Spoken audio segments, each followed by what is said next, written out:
Ke. Assalamualaikum warahmatullahi wabarakatuh. Honorable teachers, it's pleasure to have the opportunity to speak before you today.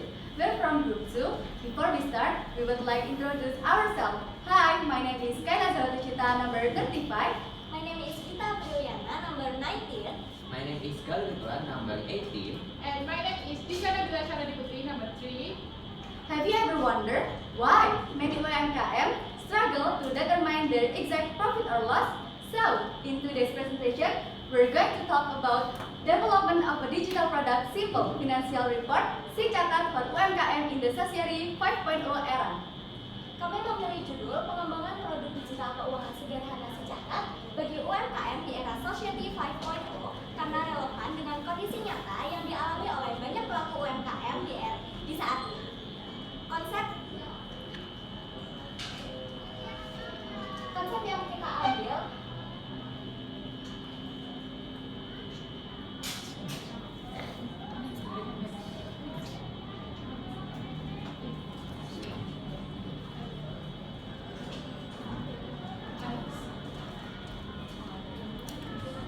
Selanjutnya kita beralih ke latar belakang dari produk kami. Yang pertama yaitu bagaimana teknologi di era Society 5.0.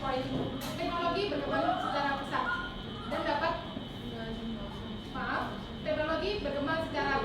dan dapat membantu aktivitas manusia. Selanjutnya yaitu banyak UMKM belum memiliki sistem pencatatan keuangan terstruktur sehingga sulit untuk menentukan pembukuan, yaitu sebagai pemasukan, pengeluaran, dan laporan usaha. Selanjutnya yaitu penggunaan alat elektronik di kehidupan sehari-hari semakin masif atau semakin sering digunakan, dan itu bisa dapat dimanfaatkan untuk membuat laporan keuangan usaha.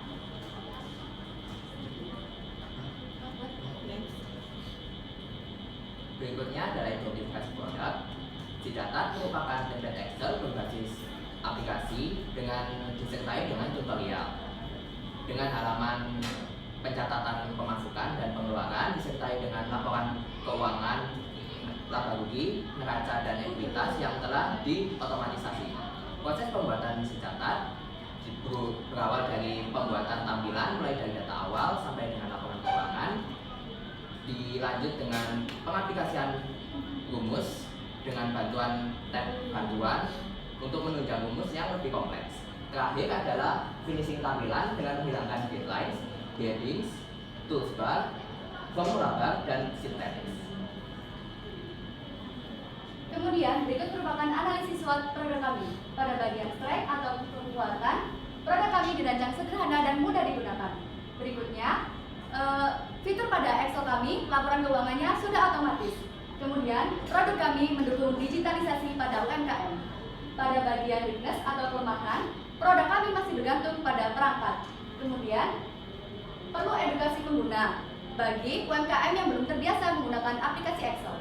Kemudian, branding produk kami masih terbatas. Kemudian, kami menyiasatinya dengan promosi melalui media sosial. Pada bagian opportunity atau peluang, jumlah UMKM di Indonesia sangat besar, menjadikan peluang bagi kami untuk menciptakan produk ini. Kemudian, laporan keuangan dibutuhkan untuk permodalan. Yang terakhir, teknologi digital semakin berkembang. Pada bagian threat atau ancaman, munculnya aplikasi pencatatan keuangan lain dengan fitur yang lebih lengkap, dan sebagian pelaku UMKM literasi digitalnya masih rendah. Kemudian bagian keamanan dan persaingan. Menjalankan usaha atau membuat produk memiliki resiko. Data pelanggan atau data keuangan bisa saja bocor jika tidak dijaga dengan baik. Kemudian, pesaing juga bisa saja meniru atau membuat produk serupa yang lebih unggul. Oleh karena itu, produk atau sistem yang dibuat harus terus diperbarui secara berkala agar tidak diambil atau diklaim. Selanjutnya kita beralih ke perhitungan biaya. Dalam proses pembuatan produksi catat, kami mendapat biaya tetap sebesar Rp541.528 dan biaya variabel sebesar Rp25.000. Maka kami mendapat total biaya sebesar Rp566.528 dengan target produksi per bulan sebanyak 3 unit. dengan HPP masing-masing sebesar Rp149.000. Dari HPP tersebut kami mengambil keuntungan sebesar 100% ditambah dengan biaya konsultasi sebesar Rp22.000, maka kami mendapat harga jual di angka Rp400.000 per unit dengan break even point per unit sebesar 2 unit terjual. Selanjutnya kita beralih ke dampak lingkungan dari produk kami. Yang pertama yaitu mengurangi penggunaan kertas dalam pencatatan keuangan. Di produk kami yaitu penggunaan dari digital, jadi kita bisa mengurangi penggunaan kertas. Selanjutnya yaitu UMKM tidak lagi bergantung pada buku kas fisik dan cetak laporan. Seluruh laporan dan seluruh transaksi kita dapat dibuat dan dilihat secara langsung di perangkat laptop, dan itu bisa menjadi lebih praktis. Selanjutnya yaitu penyimpanan data lebih efisien tanpa ruang arsip fisik. Data yang kita simpan yaitu berupa digital juga. Jadi kita tidak memerlukan tempat seperti lemari arsip dan dapat mudah dicari. Yang terakhir yaitu mendukung usaha berkelanjutan di era Society 5.0. Dengan perkembangan teknologi ini ramah lingkungan dan sesuai dengan perkembangan zaman yang sekarang yaitu banyak menggunakan digital. Kesimpulan presentasi kami pada hari ini, Sicatat adalah solusi praktis yang berpotensi meningkatkan manajemen keuangan UMKM, adaptif di era Society 5.0, dan berpeluang pasar besar, meski perlu edukasi dan dukungan infrastruktur. Izinkan kami untuk menunjukkan produk kami.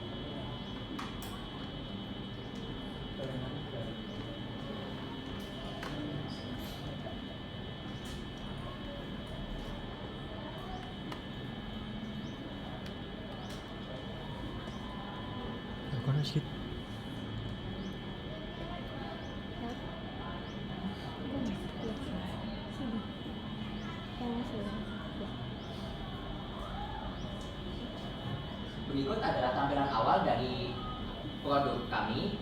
Di sini adalah dashboard data awal untuk pengisian profil perusahaan dan data aset awal di awal periode. Setelah data awal, ada menu tampilan untuk bagian tutorial, berisikan keterangan cara penggunaan, mulai dari jurnal dan penyesuaian.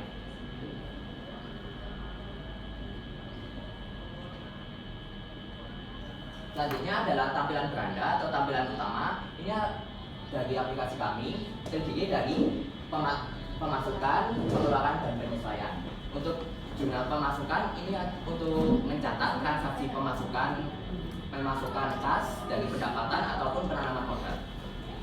Untuk jurnal pengeluaran merupakan jurnal yang digunakan untuk pembelian bahan baku, peralatan, dan juga penulisan pencatatan korban. Dan penyesuaian untuk menyesuaikan bahan baku dan perlengkapan ataupun peralatan rusak jika terjadi dalam satu periode. Terakhir ada menu untuk laporan keuangan. Laporan keuangan ini terbagi menjadi 3, yaitu laba rugi, ekuitas, dan raca yang sudah dirumus sehingga akan muncul secara otomatis sesuai dengan nominal atau transaksi yang di-input.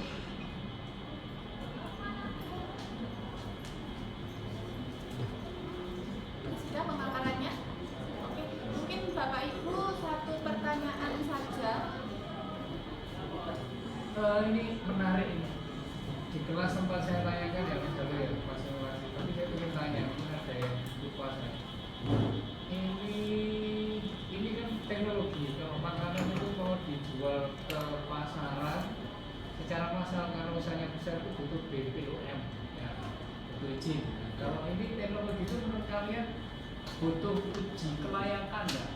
Nah, dari pihak terkait atau bagaimana? Ya, kalau makanan kan harus uji dulu ini sehat, baru boleh dikatakan secara umum. Tapi kalau ini kan aplikasi ya, teknologi. Menurut kalian, sepengetahuan kalian itu perlu diuji dulu sama pihak terkait sebelum kalian memasarkannya. Izin menjawab Pak Andrian. Untuk aplikasi semacam ini karena ini template Excel, sehingga banyak sekali contoh-contoh lain yang tidak menggunakan perizinan.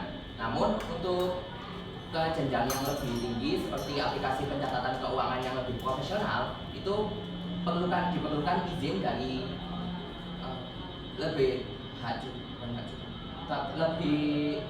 perlu izin dari Kementerian Keuangan ataupun direktorat yang bersangkutan untuk perizinan pengeluaran laporan keuangan. Kalau kemudian ada kesalahan atau error, itu kami menyediakan sistem recovery-nya enggak di situ enggak. Kalau misalnya habis pencatatan keuangan ternyata error atau rusak bagaimana bisa direstore lagi enggak? Seperti di aplikasi yang menjadi yang kamu dicanangkan. Ada nggak seperti itu?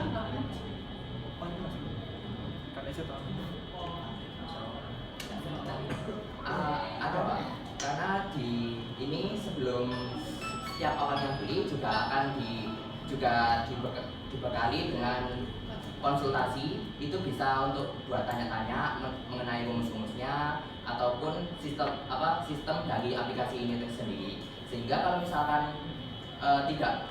misalkan konsumen tidak bisa membenahi, kami bisa menyediakan jasa konsultasi atau perbaikan untuk membenahi rumus atau sistemnya. Oke, baik, sudah, silakan bisa ditutup. Thank you very much for listening to our presentation. We sincerely apologize for any shortcoming or error. And thank you also for question or feedback from the teacher.